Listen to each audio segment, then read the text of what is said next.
reverencia, en adoración delante de ti. Tú eres un Dios bueno, tú eres un Dios que mereces la adoración y la alabanza y todo lo que nosotros podamos hacer también para mejorar como personas en conocimiento, en cualidades de cristiano, y para eso, Señor, nos sirve tu palabra. Pero quiero pedir una bendición especial en general para toda la escuela dominical, el esfuerzo que hace esta iglesia, Señor, para cumplir tu gran comisión de enseñarles a todos que guarden las cosas. Bendice cada maestro, las clases de niños, las clases de jóvenes, las de adultos, en este día. Pero sobre todo glorifícate, Señor, en nuestra clase, y que sea tu Espíritu Santo, como siempre, nuestro guía, nuestro iluminador. En Jesús oramos. Amén.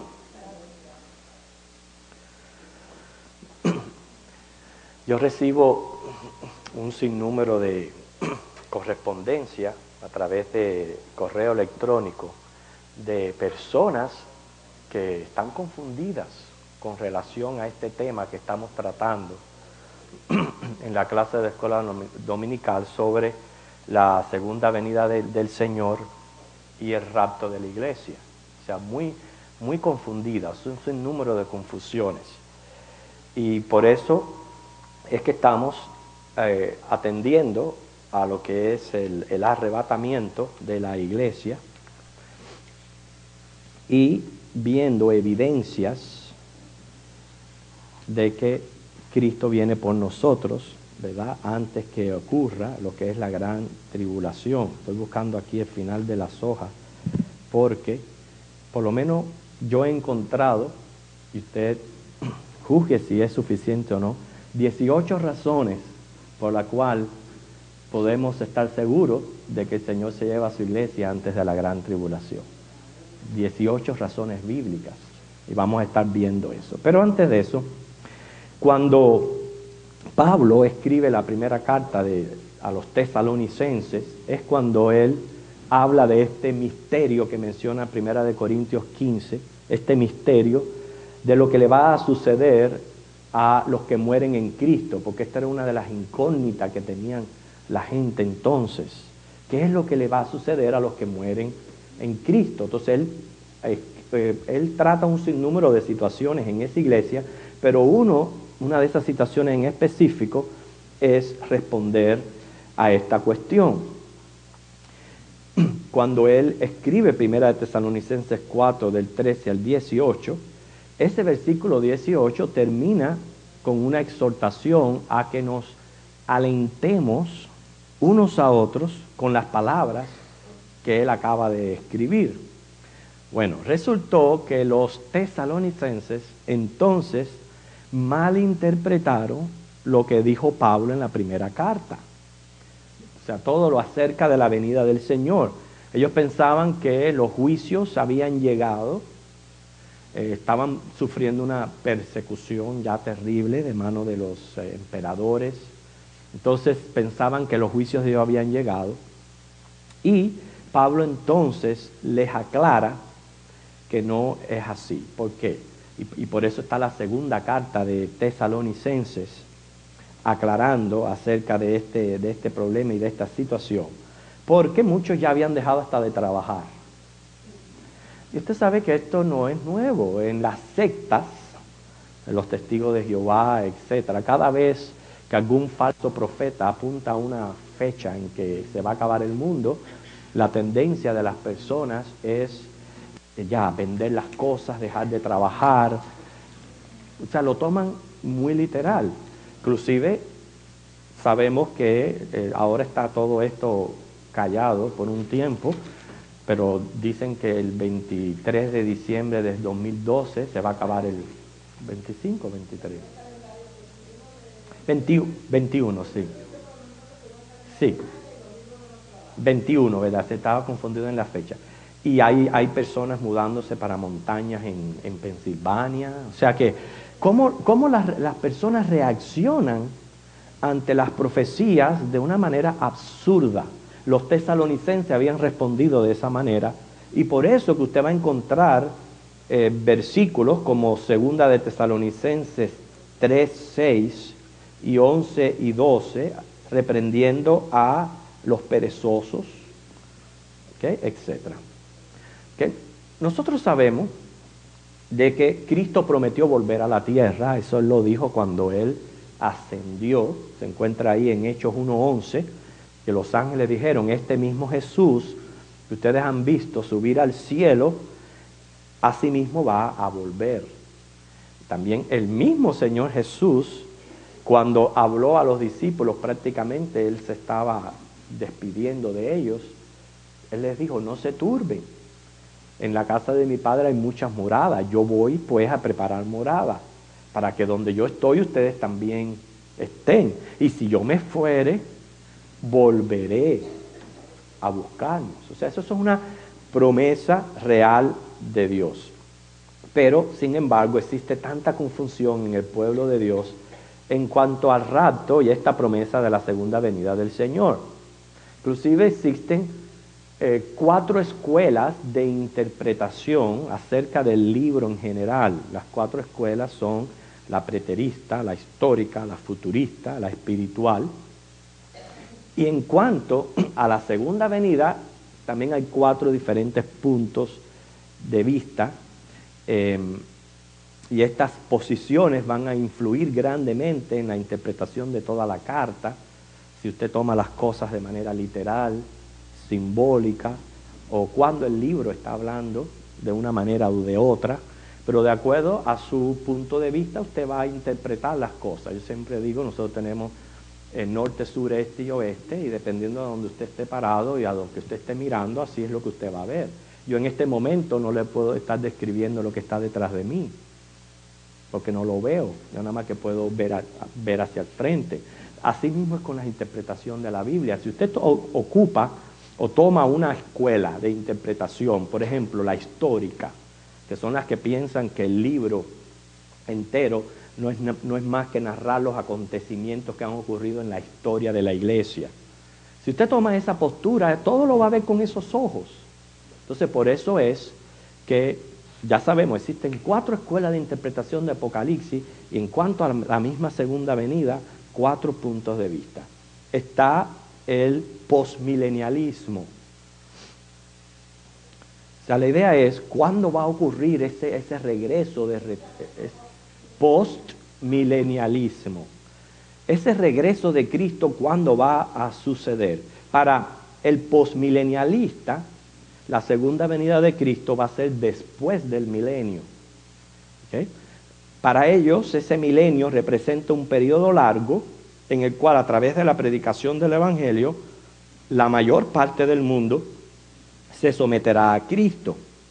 Durante este tiempo, el diablo no tendrá poder sobre la tierra. O sea, que la última era de la iglesia será el milenio, porque será un tiempo de paz y abundancia, gracias también a los esfuerzos de la iglesia. Durante el milenio, Cristo va a gobernar la tierra a través de su Espíritu y su iglesia. La resurrección que describe Apocalipsis 24 representa la regeneración espiritual de la gente que creyó en Cristo. O sea, creen que Cristo no va a estar físicamente presente en la tierra. Y después de esto, de este tiempo de milenio y de paz, es que Cristo va a venir, va a ocurrir la segunda resurrección general, el juicio final y la eternidad. Estas 3 cosas ocurriendo simultáneamente. Estos son los puntos de vista del postmilenialista, los que creen que la segunda venida de Cristo es después de esos 1000 años que habla la Biblia. Repito, para que se les aclare un poquito acerca de lo que es esta postura. Esta gente piensa que durante ese tiempo, ese milenio, Cristo va a estar gobernando con su iglesia y su espíritu en la tierra. Va a haber un tiempo de paz, de muchos convertidos. Que la resurrección que menciona Apocalipsis 20 son los convertidos de ese tiempo. Y que una vez que pase ese tiempo milenial, viene Cristo, ocurre la resurrección general, el juicio final y la eternidad. Esa es una postura, esa es una manera de interpretar el libro, de las 4 que existen. Pero existe también, y tiene sus versículos de apoyo, cada una de ellas. Pero es obvio que tengan sus versículos de apoyo porque no es, en muchos de los casos lo que están sacando es el texto de su contexto, pero no les faltan versículos para apoyar sus ideas. Que la segunda postura que les quiero hablar es el amilenialismo. Amilenialismo. Ellos creen que la segunda venida de Cristo va a ser algún día, al final de la era de la iglesia. Al final de la era de la iglesia. Para ellos estos 1000 años que menciona Apocalipsis 20 no son literales. Es para señalar simplemente un largo periodo de tiempo que simboliza el reino de Cristo en el corazón de su pueblo desde el comienzo de la iglesia hasta su segunda venida. Ellos son los que creen que la iglesia sí pasa por la gran tribulación, que cuando venga Cristo va a destruir a Satanás, ocurrirá la resurrección general de justo e injusto y enviará a sus destinos eternos el juicio final. O sea, la diferencia del amilenialismo es que ellos piensan que estos 1000 años no es un periodo literal, es simbólico de un periodo largo, que es la era de la iglesia. Que la iglesia pasa por la tribulación y que cuando ya pase esta era, es que Cristo viene, ocurre la resurrección, el juicio final, etc. Yo no les puedo dar todos los detalles que yo tengo aquí acerca de cada una de estas escuelas, porque lo que quiero es mencionar nada más que la gran diferencia que hay entre una y otra. La tercera de las escuelas es el premilenialismo histórico. Premilenialismo histórico. Ellos creen que los cristianos sí van a pasar por la gran tribulación. Porque lo que hace la tribulación es purificar la iglesia, sacando los falsos creyentes. Eso verdaderamente sucedió al principio de la era cristiana, durante los primeros tres siglos en que la iglesia fue perseguida por los emperadores. Se probaba a los cristianos si verdaderamente permanecían sí o no. Y ellos piensan que de eso se trata la tribulación y la iglesia va a pasar por ella porque es necesidad para purificarse. Sí creen, aquí donde está la diferencia entre una escuela y otra, que Cristo viene antes del milenio. Por eso son premilenialistas. Creen que Cristo viene antes del milenio. Y creen que la iglesia ha reemplazado a Israel como pueblo de Dios. Siempre les he dicho que durante los 7 años de la gran tribulación el enfoque va a ser en la salvación del pueblo de Israel. Pero entonces ellos vienen y dicen, no, ya aquí no hay más Israel. Israel es la iglesia. La iglesia ha venido a ser lo que es el pueblo de Dios. Y por eso todo lo que tenga que ver con Israel, a lo que se está refiriendo es a la iglesia. Y fíjense que toda la mala confusión que hay de todo esto, que por ejemplo Jesús refirió parábolas que tenían que ver con el pueblo de Israel, con los judíos, no con la iglesia. Entonces este tipo de influencia o pensamiento es el que hace que inclusive muchos cristianos piadosos tomen la parábola de las 10 vírgenes y se la apliquen a la iglesia, cuando no es así. Las 10 vírgenes tienen que ver con el pueblo de Israel, es para el pueblo de Israel. Pero como tienen esa mentalidad que Israel ahora es la iglesia o el pueblo de Dios, pues no pueden ver una diferencia de que en efectivo Dios está trabajando con su pueblo de Israel. Pablo lo dice en Romanos, cuando dice que nosotros provocamos a celo al pueblo judío, pero que ellos van a venir a ser salvos durante el final de los tiempos. Está haciendo una marcada diferencia. Si ya Israel fuera la iglesia o el pueblo de Dios, pues ¿por qué Pablo tendría que hablar así en Romanos 11? ¿Okay? No es la manera de interpretar las cosas. ¿Okay? O sea, ese es el premilenialismo histórico. Creen que el milenio será literalmente 1000 años. Entonces ellos tratan de balancear lo simbólico con lo literal, enfatizando lo que el libro quiere decir a los lectores del primer siglo, y lo que se aplica a la gente de hoy. Casi toda persona que tiene en su mente la escuela histórica son los que pensaban que, por ejemplo, cuando el Papa se levantó, pues era el anticristo, o el sistema papal era el anticristo, o Babilonia. Y cuando empezó la Gran Inquisición, pues la Gran Tribulación. Fíjense que siempre han tratado de ver cómo ponen las profecías con lo que está sucediendo históricamente en el mundo. Y es una interpretación errónea. El cuarto punto de vista es el premilenialismo dispensacional. Por lo menos esa es mi postura. No sé si ustedes aquí, pero mi trabajo, ¿verdad?, es mostrarles mi posición y lo que yo he aprendido acerca de esto, y por eso es que tenemos 18 evidencias, no una, dos y tres, 18 evidencias de que esta es la postura correcta de interpretar el libro. El premilenialista dispensacional dice que la segunda venida de Cristo va a ocurrir después de la tribulación y antes del milenio. Después de la tribulación y antes del milenio. Es cuando Dios le va a dar a Israel la tierra descrita en Génesis 15, 18, desde el río de Egipto al río de Éufrates. Eso es una promesa de Dios. Dios lo que promete, Él lo cumple. Él le ha dicho a Israel, ese va a ser tu territorio literal, todo lo que conlleva todo ese margen que Dios le prometió a Abraham, va a llegar a ser de Israel. O sea, no solamente esta nación pequeña que hay ahí en el mapa, todo el territorio que Dios le prometió a Abraham lo va a cumplir. Eso se va a cumplir en el milenio. Eso es lo que nosotros creemos. Nosotros creemos que la era de la iglesia termina cuando comienza la gran tribulación. Esa es la era que termina la dispensación de la iglesia. Creemos que Cristo regresa a la tierra, va a inaugurar y va a gobernar, y su reino va a durar 1000 años.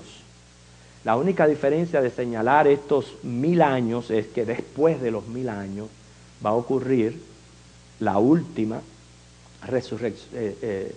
insurrección del maligno con las naciones, y es cuando va a ocurrir no la resurrección general, pero la resurrección de los impíos para juicio final para la eternidad.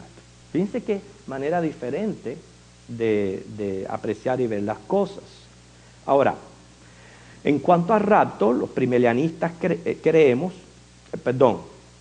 en cuanto al mismo rapto, eso es en cuanto a la segunda venida, final de la tribulación, principio del milenio. En eso estamos de acuerdo todos los premilenialistas dispensacionales, pero no todos están de acuerdo en cuanto al rapto. Hay unos que creen que va a ser antes del comienzo de la tribulación, otros que creen que va a ser a la mitad de la gran tribulación, o sea, cuando se abre el caballo, el segundo sello o el caballo rojo. O sea que aún en eso hay diferentes puntos de vista. Por eso, hermanos, ya nosotros estuvimos hablando de algunas evidencias. Estuvimos hablando de la final trompeta, aclaramos por qué 1 Corintios 15, 52 dice a la final trompeta. Dimos un ejemplo, y un ejemplo que es genuino porque Israel tipifica a la iglesia. Nosotros podemos hallar un sinnúmero de paralelismo entre lo ocurrido con la iglesia, con Israel y con la iglesia. Entonces, encontramos allí en lo que dice Números 10, el por qué Pablo habla de la final trompeta. Está hablando simbólicamente de un sonido de alarma, que ese sonido de alarma era el que servía para que el pueblo se pusiera en marcha, o sea, se fuera, sea para ser librado de enemigos, o por lo que haya sido, porque la peregrinación durante los 40 años sucedieron un sinnúmero de situaciones que ellos acampaban, tenían que recoger y irse. Y para poder mover un pueblo de millones, se Dios les dio lo que era el sonido de las trompetas tocada por los sacerdotes, que de acuerdo a la forma en que era tocada, el pueblo podía escuchar y saber cuándo tenía que ponerse el oriente, organizarse el oriente, cuándo tenía que organizarse el occidente y cuándo ya era la hora de marchar. O sea, se hacía a través de toques de bocina. Por eso a la final trompeta es ya cuando ya Dios dé el sonido de alarma, vamos a ser llevados de la tierra. Esa es la idea que tenía Pablo en 1 Corintios 15 y cuando habla en Tesalonicense con trompeta de Dios.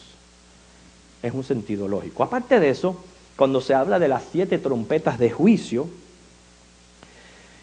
se está hablando que son los ángeles quienes la tocan. Nosotros vimos cómo las trompetas que menciona número 10 tenían que ser tocadas por los sacerdotes. Y cuando Pablo habla de que Cristo vendrá con voz de mando, con voz de arcángel, con trompeta de Dios, quiere decir, él como sumo sacerdote es el que está tocando esta trompeta. Sin embargo, las 7 trompetas de juicio las tocan lo que son los ángeles. Todo eso lo vimos en la clase anterior. Estuvimos también viendo el simbolismo en Apocalipsis, respondiendo a la pregunta, ¿dónde se encuentra el rapto en Apocalipsis? ¿Dónde se encuentra? A ver, ¿qué aprendieron ustedes? ¿Dónde se encuentra el rapto en Apocalipsis? Si usted tiene que responder esa pregunta, ¿qué diría?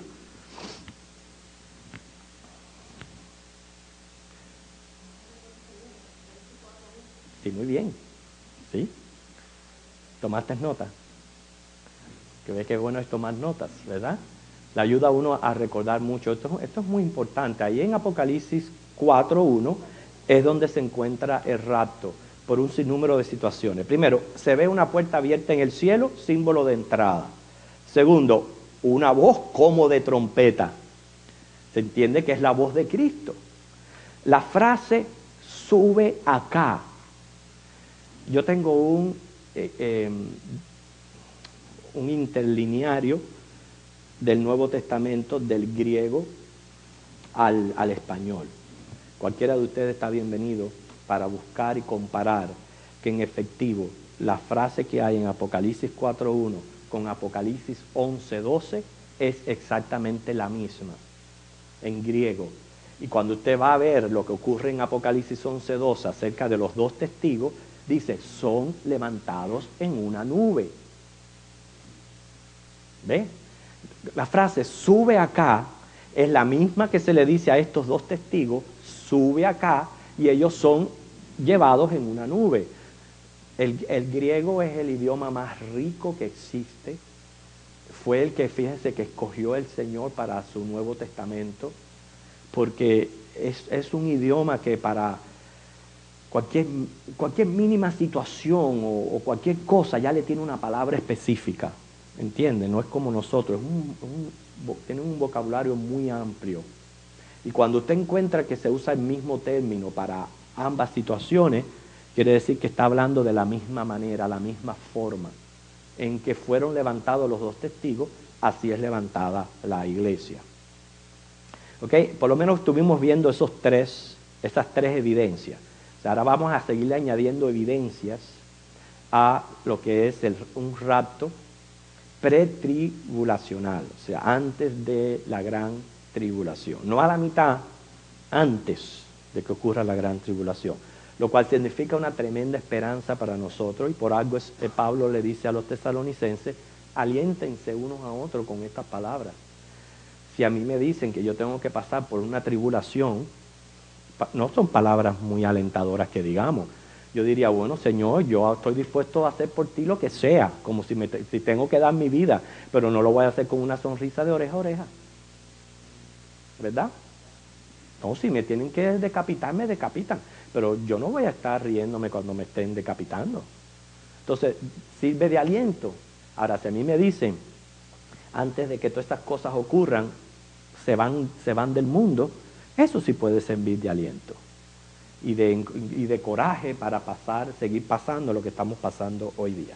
Bueno, La segunda venida de Cristo se relata en Apocalipsis 19. Ahí es donde se encuentra el regreso de Cristo.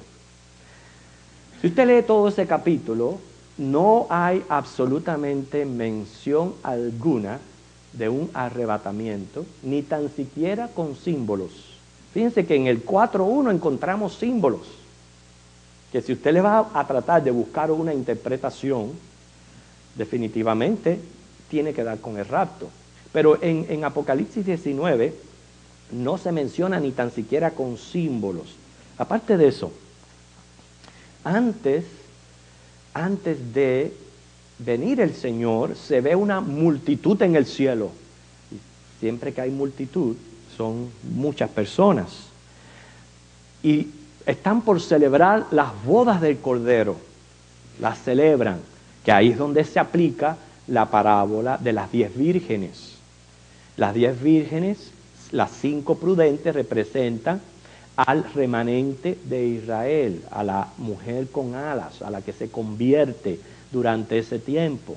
Las 5 imprudentes representan al Israel apóstata, a la mujer, a la gran Babilonia, que siendo pueblo, porque ellos no han dejado de ser israelitas, que siendo pueblo no estaban preparados, y no se les permitió entrar a las bodas.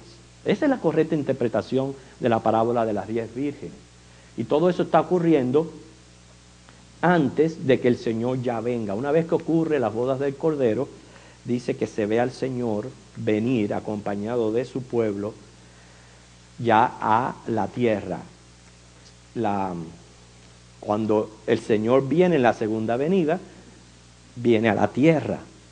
Pero el rapto no menciona que el Señor viene a la tierra, sino que nos vamos a encontrar con Él en el aire. Esa es la gran diferencia que hay, que hace que muchos se confundan entre el rapto y la segunda venida. Hermano, en el rapto el Señor no viene. Nosotros vamos. En la segunda venida el Señor viene a la tierra. ¿Ok?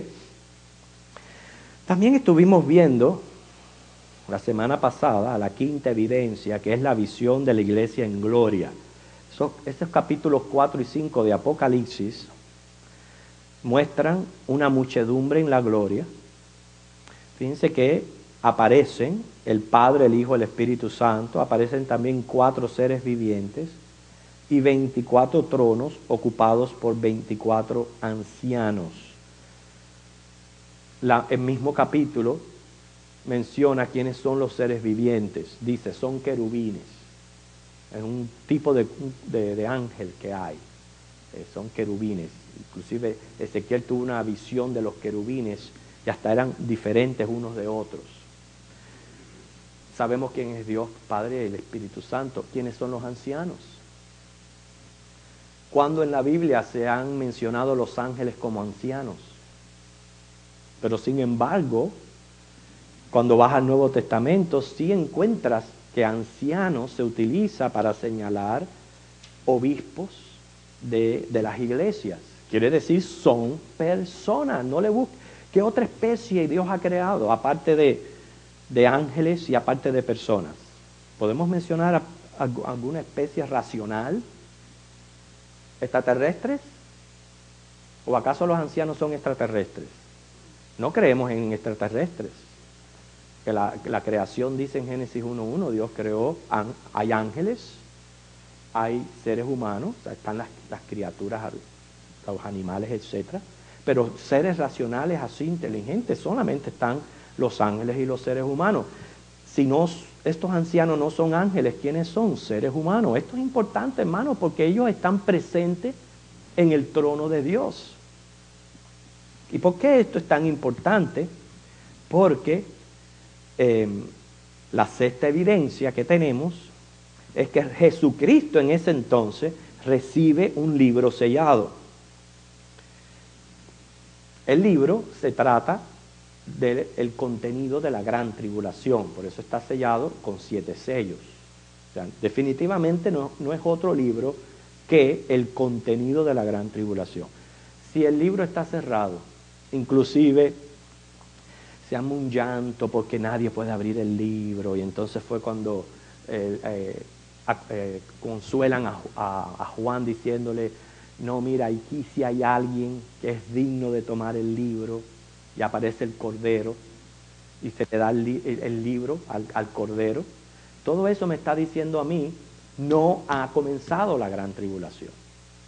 Y sin embargo ya está la presencia de los 24 ancianos representando a los salvos en gloria. La séptima evidencia, hermanos, es el canto de los redimidos. Eso también estuvimos mencionando. Todos estos detalles hay que tenerlo en cuenta, no podemos descartar ninguno de ellos, porque ahí Apocalipsis 5:7 se muestra un canto de redimido. Tú nos has redimido con tu sangre. Está cantando ese grupo que está allí presente, antes de que se abran los sellos. Y si están cantando un canto de redención, es porque se trata de los redimidos. ¿Okay? Inclusive al canto se unen después los ángeles, los querubines, en una gran alabanza al Señor. Si vemos en el Apocalipsis 5:11, se distinguen tres grupos específicos. Menciona ángeles, menciona seres vivientes y menciona ancianos. O sea, los tres grupos definidos que hay ahí en la presencia del Señor. Y todo eso antes de abrir los sellos.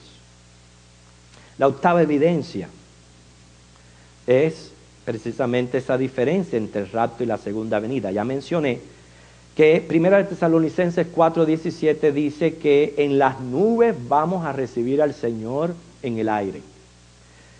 Y en Apocalipsis 19 aparece el Señor regresando a la tierra. Ahora, sí aclaro. A todos los sucesos que van a ocurrir entonces, a todos esos sucesos se les llama la segunda venida. Igual que cuando Dios envió a su Hijo al mundo, todo eso se le llama la primera venida. No es porque se encuentra en la Biblia, pero segunda te da a entender que hubo una primera. Bueno, ¿qué está involucrado en la primera venida del Señor Jesús? Su encarnación, o sea, su nacimiento, su crecimiento como niño, como joven, luego su ministerio, que duró 3 años y medio. Todo eso está incluido en la primera venida. Su muerte, su sepultura, su resurrección, su ascensión, todo eso es la primera venida. Bueno, cuando usted se va a referir a los eventos escatológicos del futuro, usted puede bien decir, esa es la segunda venida. Pero la segunda venida, están ocurriendo muchos eventos como ocurrió con la primera. El primer evento es el rapto, luego viene la gran tribulación. Entonces, la segunda venida literal, el milenio, el juicio, y todo eso es la segunda venida del Señor Jesús. ¿Entienden? Que no tenemos por qué confundirnos. Igual que la primera venida comenzó con el nacimiento, la Navidad, así la segunda venida comienza con el rapto de la iglesia. 9, la novena evidencia. Y esta confunde a muchas personas, porque se trata de la manifestación del anticristo. Vamos a buscar 2 de Tesalonicenses, capítulo 2, versículos 6 y 9. 2 de Tesalonicenses,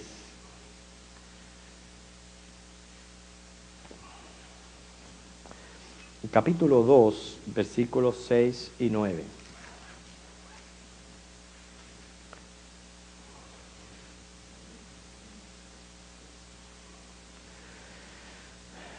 Pero quiero leer primero el versículo que trae confusión, el 3.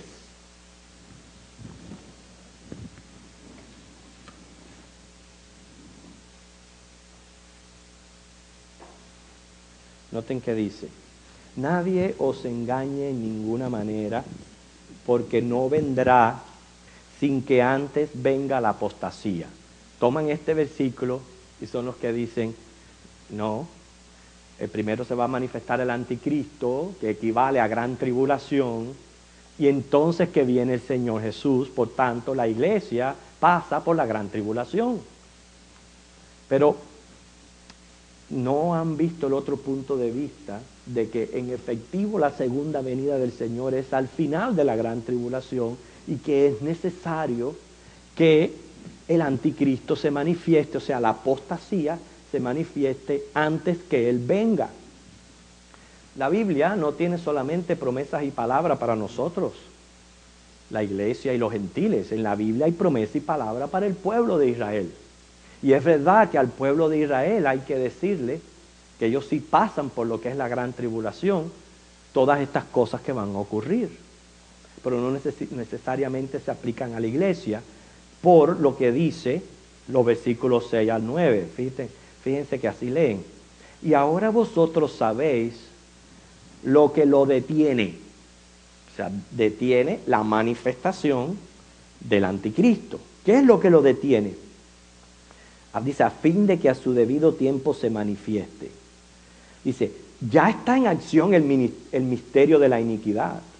Cuando habla del misterio de la iniquidad, está hablando de todo lo que nosotros estamos viendo alrededor, la apostasía, los falsos profetas, los falsos cristos, todo eso ya está en función, hermanos. Pero no necesariamente ya está manifestado el anticristo. Hay algo que lo está deteniendo, a pesar de que sí ya vemos muchas señales que apuntan a que ya hay un ministerio de iniquidad. Hay un misterio de iniquidad, ya hay algo que lo detiene. Dice, solo, versículo 7, solo que hay quien al presente lo detiene hasta que él a su vez sea quitado de en medio. Alguien tiene que ser quitado de en medio para que el anticristo se manifieste, como dice, con todas sus garras, empezando como un cuerno pequeño. ¿Qué significa eso? Un líder, pero ¿qué tipo de líder cuando dice cuerno pequeño?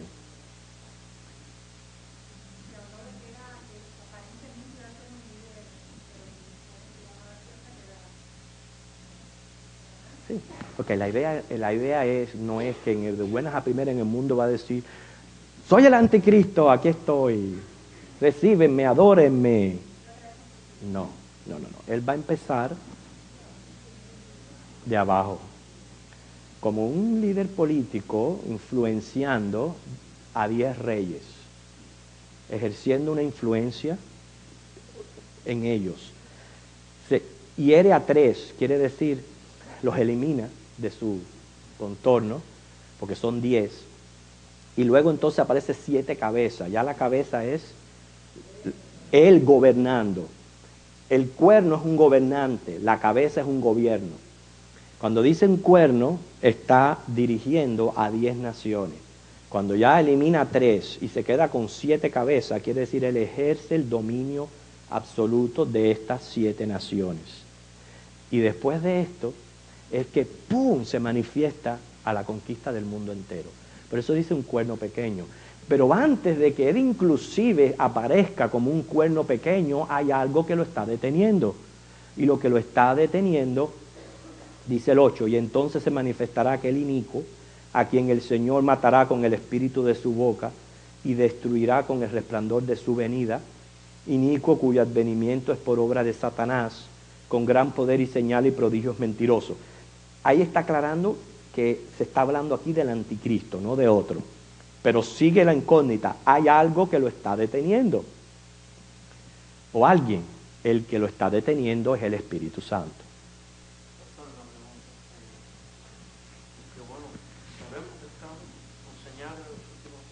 Estamos mirando problemas en muchas naciones. No es mi forma de pensar, no, en este momento. Estamos mirando, por ejemplo, el gobierno de Venezuela. Ese señor es militar. Ese señor ha ido trabajando por debajo del agua. Se está reuniendo con altos rangos de distintos países como Irak, Irán, Afganistán, todos esos países terroristas. Ujú. Y se está viendo un movimiento terrorista en el mundo muy grande. Sí, O sea, que lo que estamos mirando en toda Sí. la parte norte de África está revuelta. sí. Yo inclusive hasta acá como un mapa de África grande, ¿no? En el cual me pongo a mirar. Y Etiopía tiene un nombre en Apocalipsis, se llama Kut. Ujú. Y digo, bueno, Señor, Bueno, mire, hermano, esto es algo dice, preocupante. dice claramente aquí que antes de que Él venga, ¿ok? Dice, ya está en acción el misterio de la iniquidad. ¿Ok? Cualquier tipo de movimiento así que pueda sembrar un poquito de dudas en nosotros, inmediatamente tenemos que la misma palabra nos responde. ¿Qué dice del anticristo? El anticristo va a ser judío. ¿Será este personaje judío? Que el anticristo va a surgir en Irak, eso lo estuvimos viendo hace poco. Entonces, ¿por qué irnos hacia otra parte del mundo si la concentración está en lo que fue el territorio imperial que habla Apocalipsis 13? O sea, toda esa zona ahí de norte de África, Italia, Asia Menor, todo ese es el área que compone el territorio romano, que es el que renace. Y habla de Babilonia, que es Irak, que es ahí donde va a surgir el anticristo. Entonces, aunque nosotros veamos diferentes movimientos, lo que sea, no es menos cierto que ya está en acción el misterio de la iniquidad, pero nada va a tener que ver con el anticristo. El anticristo tiene su propio plan. Todos estos personajes que usted menciona son personajes egoístas que lo que están tratando es de llevar su propia agenda y el anticristo no va a compartir su agenda con ninguno. Entonces, no. A la respuesta que tenemos de eso, hermano, la da ahí 2 de Tesalonicenses 7. Ya está en acción el misterio de la iniquidad.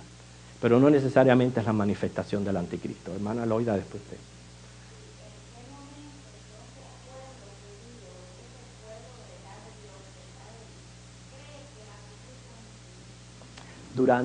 Cuando se va a abrir el segundo sello, que aparece el caballo rojo, que es la guerra de la coalición rusa musulmana en contra de Israel, a lo cual el anticristo que está en Irak, en vez de defenderle, se cruza de brazos, entonces no hace nada por ayudarlo, rompe ese pacto que hizo con ellos al principio de la gran tribulación, y entonces que ellos se dan cuenta, no solamente por eso que ocurre, pero ya también por el trabajo que han venido haciendo los 2 testigos y los 144,000 que han venido predicando el Evangelio de Cristo. Es cuando se dan cuenta. Ahí es donde surge la mujer que se le dan 2 alas para salir volando. Esa es la que da luz, ese es el Israel.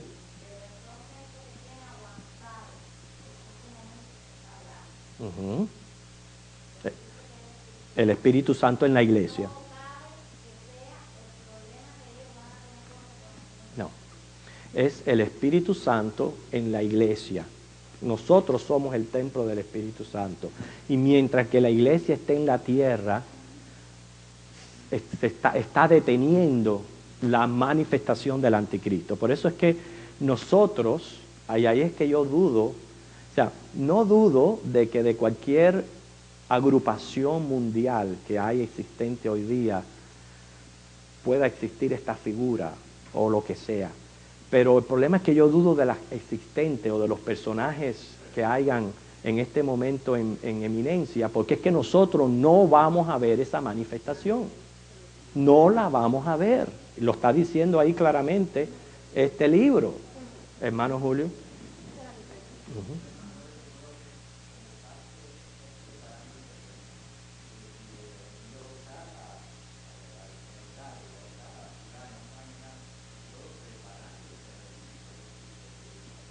Claro.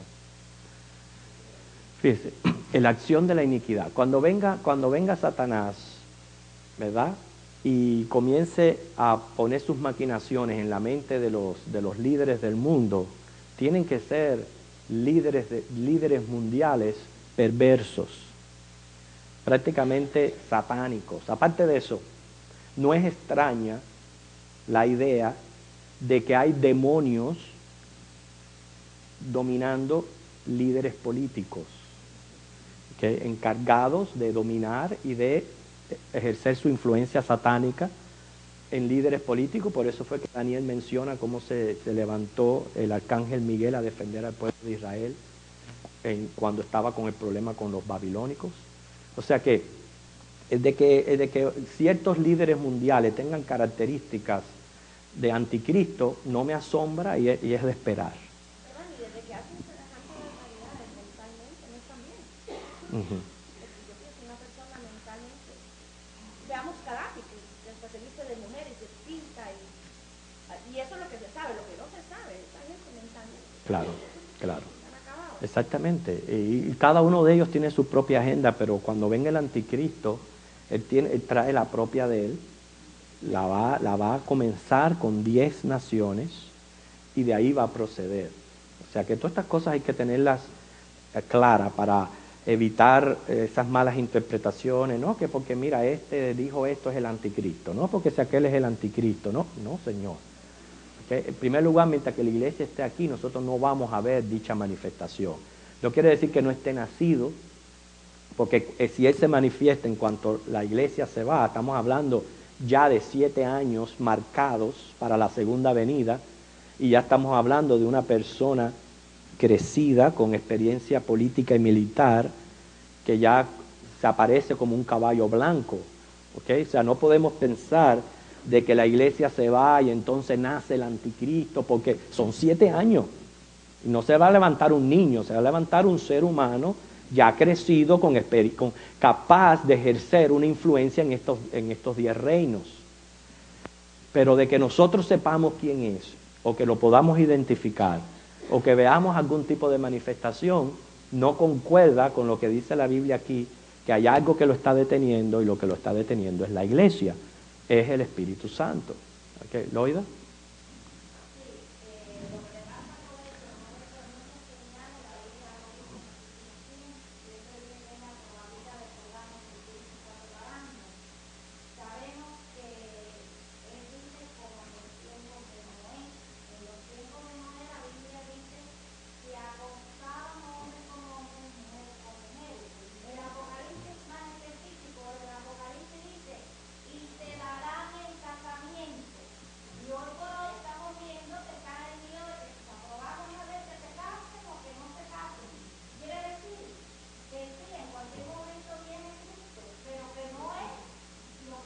Okay. Ya claro, darse en casamiento no es necesariamente estas personas, se está refiriendo a la que es la mentalidad común que hay en las personas, donde cada vez hay menos matrimonio, no se está respetando el matrimonio. O sea, no necesariamente, eso también involucra a los heterosexuales. Pero estamos viendo aquí, hermano, ya hemos visto 9 evidencias, 9 bíblicas, contundentes. Vamos a seguir añadiendo la 10 para ya terminar este tiempo. Después damos un tiempo de pregunta de la promesa del novio. Para mí esto es importantísimo. La promesa del novio.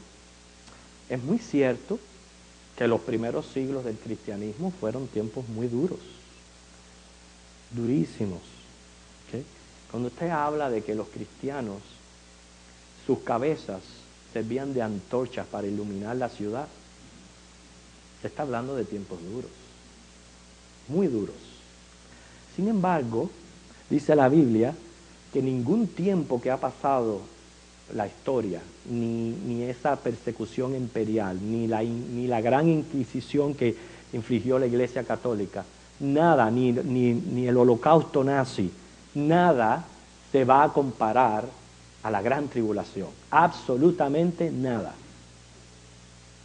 ¿Okay? Porque va a ser terrible en todo aspecto de la vida.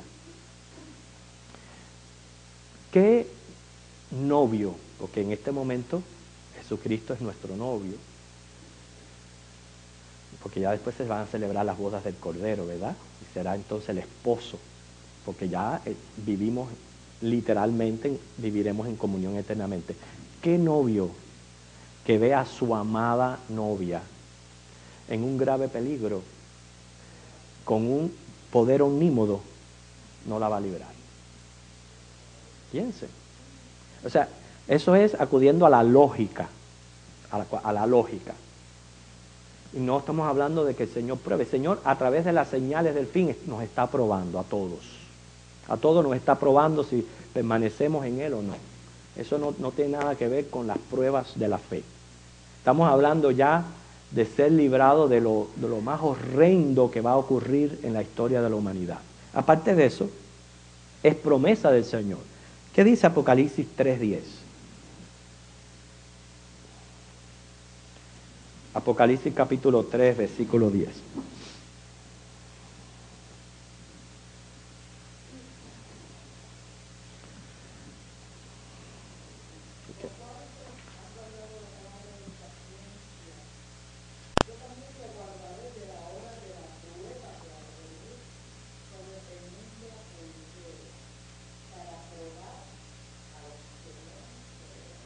Que hay grandes diferencias aquí entre la persecución que sufrieron los cristianos y lo que está hablando aquí. Primero, has guardado la palabra de mi paciencia. Esas son las pruebas de la fe que habla Pedro, que habla que todo cristiano va a pasar por pruebas para ver si verdaderamente está en Cristo, sí o no. Esa es la palabra de mi paciencia.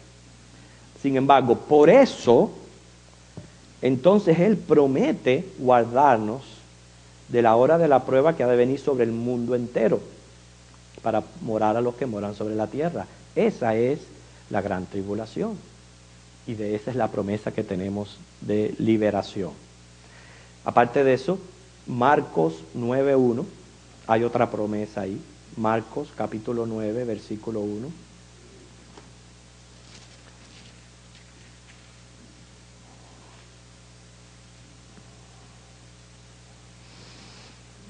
Palabras proféticas del Señor que quizás malinterpretaron los que la oyeron pensando de que se iba a cumplir en sus días, pero son palabras proféticas. A ver, otra persona que lo lea. ¿Quién lo lee? 9:1. Marcos.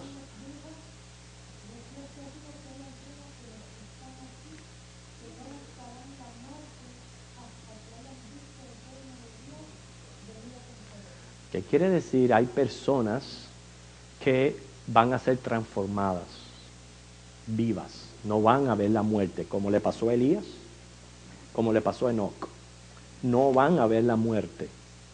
Eso habla 1 Tesalonicenses 4. Los muertos en Cristo resucitarán primero y luego los que hayamos quedado seremos transformados. Quiere decir, hay personas que no van a ver la muerte. Sin embargo, ahora aquí descartamos a los premilenialistas dispensacionales que creen en un rapto a mitad de la tribulación.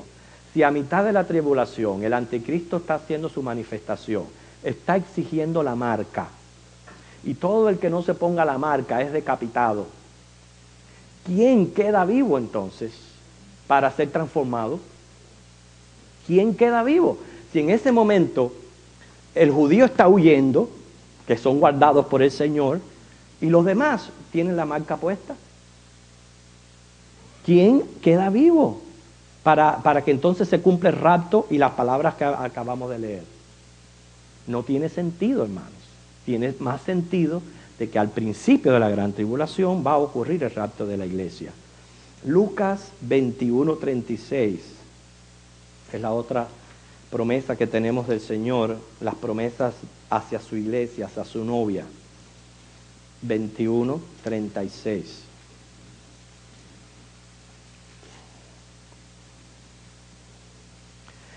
Esta la voy a leer yo, dice: velad, pues, en todo tiempo orando, que seáis tenidos por dignos de escapar de todas estas cosas que vendrán y de estar en pie delante del Hijo del Hombre. Fíjate, que seáis dignos de escapar. Quiere decir, sí hay un escape. Sí se puede uno escapar de estas cosas. O sea, no hay tal cosa de que la iglesia va a sufrir por toda la tribulación y que hasta que venga el Señor en la segunda venida. Se pueden escapar uno de estas cosas. Se ponga hilvane una cosa con otra, porque esto no es apoyar tu interpretación solamente en lo que dice un versículo, que eso va a ser otra de las evidencias que vamos a aclarar en la clase. los que generalizan los textos bíblicos y no ponen atención a otras promesas y a otras cosas que el Señor dice respecto. Las que vendrán, se van. Hay alguien que se va a escapar y el que se va a escapar es la iglesia. Ok, hermano, ¿algún comentario, alguna pregunta? Pero hemos llegado a 10 de las 18 evidencias que tenemos del arrebatamiento. La semana que viene vamos a continuar. ¿Alguna pregunta o algo que usted quiera añadir o decir en los próximos 3 o 4 minutos que tenemos? ¿Ya todo el mundo dijo lo que tenía que decir? Ok.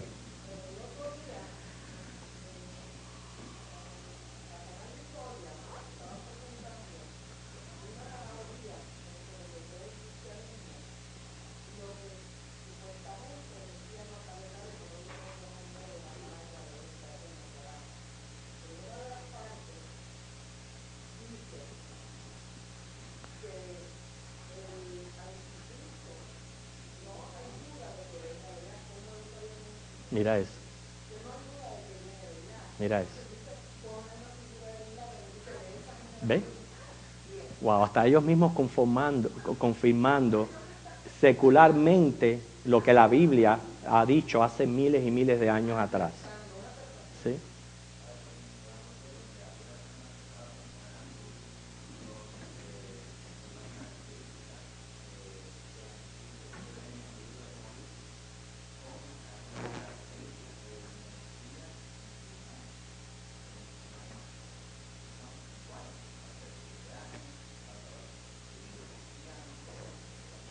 Claro.